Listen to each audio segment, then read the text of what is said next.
Hello. आज मैं आपको फिर से एक सीरीज़ के बारे में बताने जा रही हूँ। नहीं, मैं ये नहीं कह रही हूँ कि आप जाके इस सीरीज़ को देखिए, बहुत अच्छी है।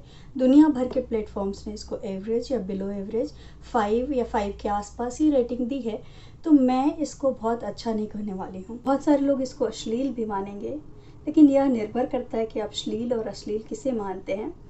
तो वैसी ही सीरीज़ है। मैं बात कर रही हूँ नेटफ्लिक्स पर हाल में 3-4 दिन पहले आए सेक्स लाइफ की। इसका दूसरा सीज़न आ गया है। दूसरा सीज़न देखने के लिए ज़रूरी नहीं है आप पहला सीज़न देखें, हालांकि मैं पहला सीज़न भी बिंज वॉच कर चुकी हूँ और दूसरा लगातार नहीं देखी जा सकती है, क्योंकि ये जो सीरीज़ है वो बहुत ही डिस्क्रिप्टिव सेक्स सीन से भरी पड़ी हुई है। और ऐसा नहीं है कि उसमें लोगों को इंटरेस्ट नहीं है, उसी के लिए वो देखी जाती है। स्टोरी लाइन ज़ीरो है। पहले सीज़न से दूसरे सीज़न में कैरेक्टर डेवलपमेंट ज़मीन आसमान का अंतर है, लेकिन दोनों में कॉमन है कि खूब सारे सेक्स सीन्स हैं। सेमी पोर्नोग्राफिक कह सकते हैं इसको।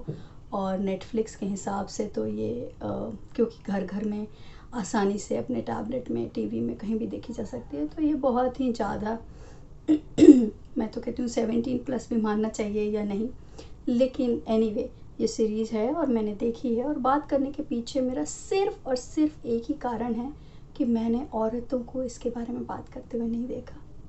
मुझे ऐसा लगा कि इसके बारे में जो रिव्यूज़ आए हैं, ख़ासतौर पर हिंदी में, वो बहुत ही भदेस और सेक्सिस्ट लैंग्वेज में और सेक्स सीन्स को बहुत ही फूहड़ जोक बनाकर बताए गए।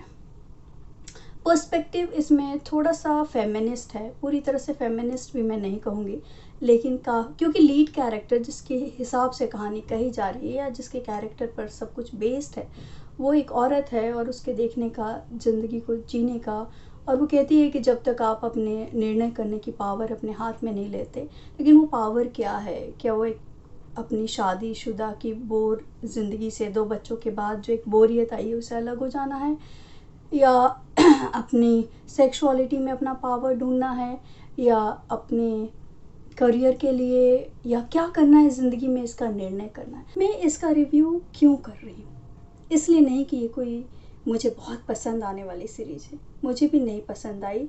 एक जैसे दिखते हुए सेक्स सीन से भरी हुई ये सीरीज़ अपने आप में काफ़ी बोरिंग है। कहानी तो कुछ है ही नहीं कि आप स्टोरी लाइन को फॉलो करते हुए देखें।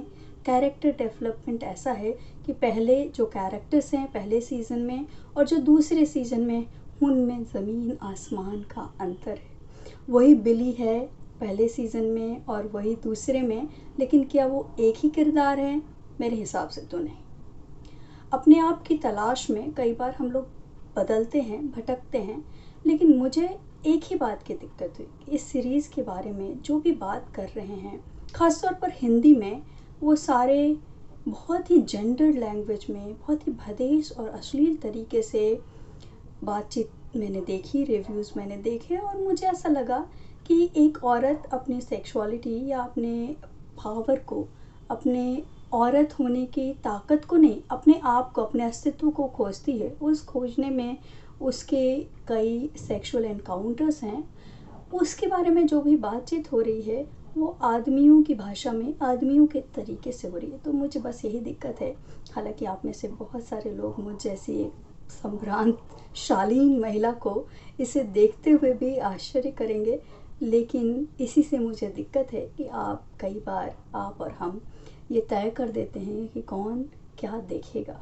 एक औरत मुख्य किरदार में है, उसकी सेक्सुअलिटी के बारे में बात है, और 2 औरतें हैं इसकी कहानी के पूरे सेंट्रल लाइन में हैं, और उसमें औरतें देखे भी नहीं, बात भी नहीं करें, तो बनी किसके लिए है? आदमियों के मनोरंजन के लिए। अपनी सेक्सुअलिटी, अपने डिज़ायर्स को एक्सप्लोर करने वाली ये 2 दोस्त हैं, और दोनों की कहानी है, बिली की ज़्यादा है, लेकिन अंततः बात वही आती है कि एक प्यार है और उससे मिल जाना, उससे कुछ शादियां हैं अंत में। इस सीरीज़ में तो लगता है जैसे शादी हो जाना एक पार्टनरशिप का फुलफिलमेंट से क्या कनेक्शन है ये दिख जाना, यही इसमें दिखाने की कोशिश की गई है।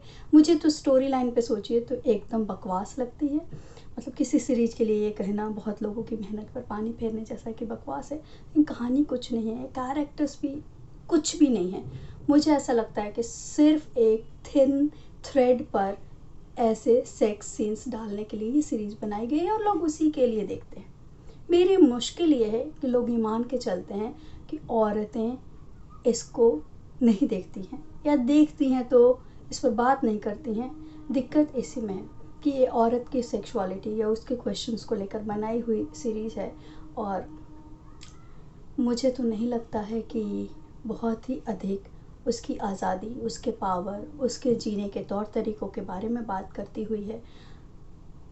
कुल मिलाकर आदमी औरत को किस तरह से देखना चाहता है, उसकी फ्रीडम को कैसे देखना चाहता है, ऐसी ही दिखती है।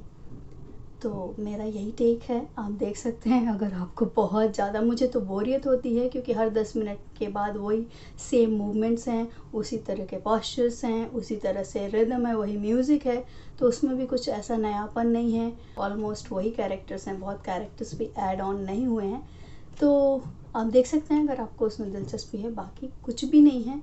समस्या ये है कि औरतों की सेक्सुअलिटी को जब भी पॉपुलर सीरीज़ में या पॉपुलर तरीक़ों में कहने की कोशिश की जाती है तो वो बात कहीं खो जाती है। वो अपने देह की आज़ादी या अपने चरम सुख को पाने की कोशिश कर रही है, या उस तक पहुंचने की कोशिश कर रही है, या अपनी शादी के बोर्डम से बाहर निकलना चाहती है, या जस्ट आपके मज़े के लिए कुछ दृश्य अभिनीत कर दे रही है जिसे आप देखकर एंजॉय कर रहे हैं। अंत किस पर होता है कि ट्रू लव या प्यार या जिससे लगाव है उससे शादी करने में। मतलब 3 शादियां होती हैं इस सीरीज़ के अंत में। होपफुली अगला कोई सीज़न ना आए, तो मुझे ऐसा लगता है कि सारी तरह के एक्सपेरिमेंट्स का अंत शादी ही है। ऐसा ही कुछ निर्णय दिखाने की कोशिश की गई है कि शादी के बिना, परिवार के बिना लोग फुलफिलमेंट नहीं पाते हैं। ये भी सच है कि साहचर्य के बिना सहवास का कोई ख़ास मतलब नहीं है। अगर आप साहचर्य जनित प्रेम में नहीं हैं तो आपकी ज़िंदगी में एक वॉइड होगा, एक खालीपन होगा, एक खला होगी। तो इसको भी कहीं ना कहीं, लेकिन ये कहानी इतने मजबूत तरीके से दिखाने वाली सीरीज़ है ही नहीं कि इस बात को कह सके।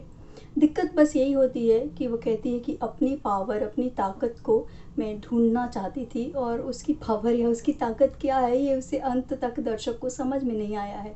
तो मुझे ऐसा लगता है कि ये आदमियों की नज़र से औरतों की आज़ादी को फिर से परिभाषित करने की कोशिश की गई है, और बहुत बहुत ढेर सारे सेक्स सीन्स में उसका आनंद उठाने की कोशिश की गई है। तो इसको काफ़ी देखा गया है। मैंने पहली बार भी इसीलिए बिंज वॉचिंग की थी कि इंडिया नंबर 1 था, अभी भी इंडिया नंबर 1 है। वैसे तो हम लोग बहुत सारी चीज़ों को बहुत बुरा भला कहते रहते हैं, लेकिन उसे देखने में हम नंबर 1 हो जाते हैं। तो आपको देखना है, आपकी मर्जी है। कुछ भी नहीं है जिसको ठहर के लगातार देखा जाए। मेरे रिव्यू का सिर्फ और सिर्फ एक मतलब है कि एक हस्तक्षेप, एक कुलीन संभ्रांत स्त्री के द्वारा ऐसी पोर्नोग्राफिक, सेमी पोर्नोग्राफिक सीरीज़ के ऊपर बात करने की कोशिश।